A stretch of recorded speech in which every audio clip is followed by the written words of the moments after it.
রাজনীতিতে মন দিচ্ছেন নাকি? রাজনীতিতে মন দিচ্ছি।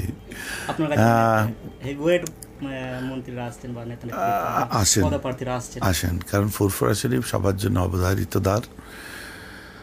দেখেন, একটা জিনিস আমি বলবো, ভালোবাসে আমাকে, তবে রাজনীতি বলতে গেলে নীতির রাজা, তো সেটা তাকেই রাজনীতি বলে।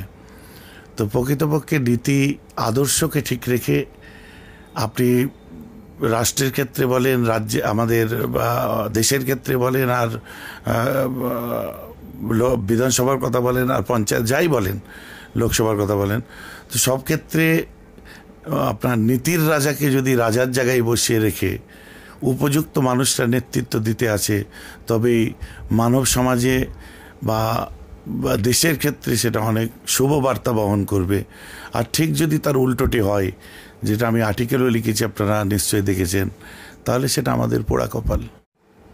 এই ভোটের সময় আপনি বা আপনাদের করণীয় কাজ কি এবং কি জনসাধারণকে বার্তা দেবেন? বার্তা দেওয়ার মতো তো আমি কেউ নই, তবে হ্যাঁ, আমার ইয়াংস্টার যারা আছে তাদের কাছে, বিশেষ করে ফলোয়ার বলেন, যাই বলেন, ওদেরকে একটা কথাই বলবো, শান্তি শৃঙ্খলা বজায় রেখে গণতান্ত্রিক উৎসব যেন সকলে গণতন্ত্র রক্ষা করি, পালন করে। আর এই ভোটের মৌসুমে বিভিন্ন সব নেতা নেত্রী আমরা দেখতে পাচ্ছি, সেই মানুষগুলো কি পছন্দ করুন, কোনো সিম্বলে না গিয়ে সরাসরি সেই মানুষগুলোর সাথে আপনাদের মূল্যবান মতটা সেখানে দেন, যে মানুষগুলো কাজ করতে পারবে।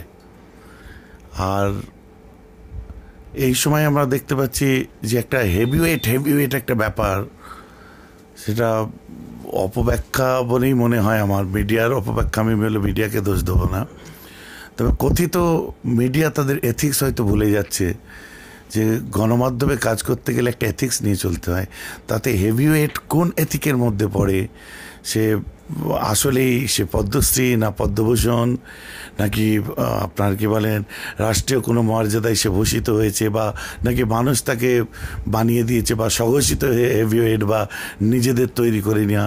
বিভিন্ন জায়গায় এটা যখন শুনছি আমাকে খুব খারাপ লাগছে, কারণ ভারতের রাজনীতি অল্প হলেও কিছুটা পড়াশোনা করেছি, যে এই হেভিওয়েট কথাগুলো তাদের পিছনে ব্যবহার করতে গেলে কোথায় পুরোনো দিনের কিছু হেভিওয়েটদেরকে, যারা ভারতের স্বাধীনতা সংগ্রাম থেকে অদ্যাবধি নেতৃত্ব দিয়ে যাচ্ছে, দুঃখের দিনে তারা দুঃখ করেছে, সুখের দিনে তারা সুখ করতে পারলো না, তো তাদেরকে সঠিক বিশেষণে বিশ্বায়িত করে তাদেরকে মর্যাদা দেওয়া হোক। এবং বর্তমান যারা আসছে তারা নেতৃত্ব দিচ্ছেন ঠিকই, কিন্তু ওয়েটটাকে নির্ণয় করা বোধহয় কোনো গণমাধ্যমের দায়িত্বের মধ্যে পড়ে বলে আমার মনে হয় না। এটাই আমাকে খারাপ লাগছে, তবে বার্তা এটাই যে শান্তি শৃঙ্খলা বজায় রাখে।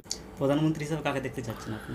প্রধানমন্ত্রী হিসাবে প্রধানমন্ত্রীকে দেখতে চাচ্ছি, বর্তমান নয়, যিনি ভারতের নির্বাচিত হয়ে ভারতের সার্বভৌমত্বের দিকে লক্ষ্য রেখে, সম্প্রীতি বজায় রেখে, আর্থসামাজিক, বলছি তো আমি ওইটাই, আর্থসামাজিক অবস্থা যেটা প্রতিশ্রুতির বন্যায়, কখনো ডিমনিটাইজেশন, কখনো আপনার কি বলে অন্যান্য কিছু চাপিয়ে দেওয়া, এই যে মানসিকতা বর্তমান সময় যেটা আমাদের কাছে চলছে ধর্মের ভিত্তিতে, এই ধর্মের ঊর্ধ্বে গিয়ে রাজনীতির জায়গায় রেখে, হিন্দুত্বর দোহায় না দিয়ে, আর ইসলামের দোহায় না দিয়ে, আপনার খ্রিস্টানিজমের দোহায় না দিয়ে, বা কোনো ধর্মকে অস্ত্র করে, বা কোনো ধর্মভীরু মানুষকে আপনার অসম্মানিত হতে হবে, তেমন ধরনের যদি প্রধানমন্ত্রী আসে, তাহলে আমাদের জন্য সেটা খুব খারাপ হবে। তবে একটা কথা বলি, আমি আগেও বলেছি, যে দেশ যেন কোনোভাবে বিক্রি না হয় পুঁজিপতিদের হাতে, যেটা বর্তমান সময়েতে আমরা দেখতে পাচ্ছি। কখনো সেনাদের উপরে আপনার জঙ্গি আক্রমণ, তাদের দিকে লক্ষ্য নেই, তাদের নিরাপত্তার ব্যবস্থা নেই, অথচ সারা দেশের নিরাপত্তার দায়িত্ব তারা মাথায় নিয়ে একটা যজ্ঞ চালিয়ে যাচ্ছে, তাদের নিজের সংসার, বিবি বাচ্চা সব কিছু ছেড়ে দিয়ে। তাদের দিকে যেভাবে মানে অলসতা দেখানো হচ্ছে, ওই দিক রক্ষার সাথে সাথে ভারতের ধর্মীয় মানসিকতা এবং সুস্থ সমাজে জনমানসে যারা সুষ্ঠুভাবে থাকতে চায়, যেটা বিঘ্নিত হয়েছে, বর্তমানে হয়ে চলছে, এই ধরনের গভর্নমেন্ট আমরা চাই না।